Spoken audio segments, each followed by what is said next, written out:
আমি ব্যস্ত থাকতে পছন্দ করি, তাই কাজ পেলে আনন্দ লাগে। কাজ করতে চাই, কাজ নিয়ে এগিয়ে যেতে চাই সততার সাথে, তো কষ্ট করে। হ্যালো এভরিওয়ান, আসসালামু আলাইকুম। সবাই কেমন আছেন? আমার পরিবারের মানুষরা আলহামদুলিল্লাহ, আমি তো ভালো আছি।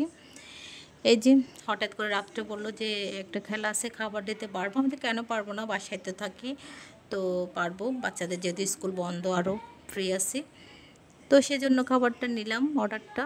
তো নেওয়ার পর মাংসটা প্রসেসিং করলাম। একদম সকাল সকাল ঘুম থেকে উঠলাম, যেহেতু হাতে কাজ তাড়াতাড়ি শেষ করতে হবে। তো অল্প জনের খাবার পারবো ইনশাল্লাহ। তো সেজন্য আর্লি উঠলাম, উঠে ডিম সিদ্ধ করে দিলাম, মুরগি ভেজে নিলাম।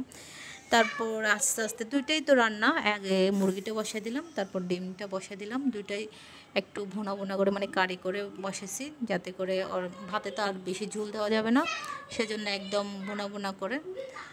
তো করার পর এটা দিয়ে এরম, তো খুব তাড়াতাড়ি আমার কাজ শেষ হয়ে গেছিলো। তো শেষ হওয়ার পর ও বললো আমি আসলে বাড়িও, এখন বাড়িও না, ও মাঠে ছিল। তো মাঠ থেকে আসার সময় একটা দিদি নাকি কাঁঠাল দিছে, অনেক মজা ছিল, বাচ্চাদের এখন খুবই পছন্দ।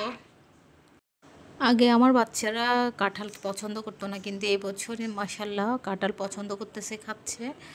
তো দিদি ওর কাঁঠাল পাঠার পর আসলে আমাকে বলা হয় না, ও বেরিয়ে গেছিলো, সেজন্য পরে জানতে পারলাম দিদি পাঠাইছে। দিদিকে অনেক ধন্যবাদ যে কাঁঠাল পাঠানোর জন্য।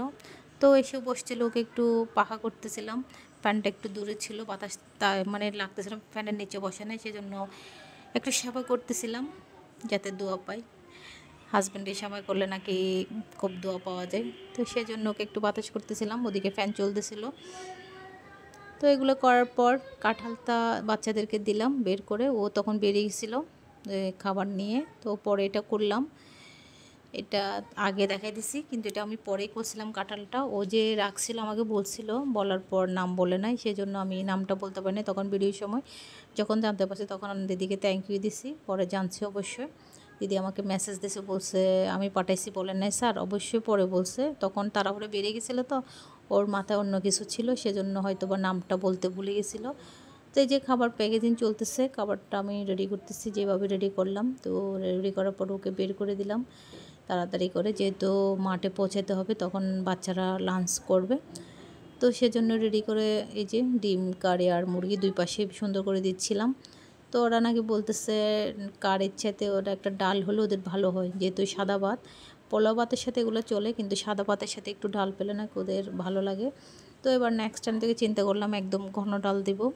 তো ওদের আসলে যেভাবে চাই খাবারটা, তাকে কীভাবেই সার্ভ করতে হবে, নাহলে তো আর আপনি কাস্টমারের যেহেতু পড়াতে পারবেন না, আপনি খাবারটা ভালো লাগবে না। তো নেক্সট টাইম থেকে ঘন ডালের ব্যবস্থা করব অনেকগুলা। তো এই যে প্যাকেজিং আমার হয়ে গেল, হয়ে যাওয়ার পর পাঠিয়ে দিলাম। এটা ছিল কালকের ভিডিও। তো আজকে তেমন শ্যুট নেওয়া হয় নাই, একদিন নিলে একদিন ওই যে ভিডিও করা হয় না, মাঝে মধ্যে একটু ওই যে মুড সুইং করে বলে না, তাই আমারও হয়ে যায়।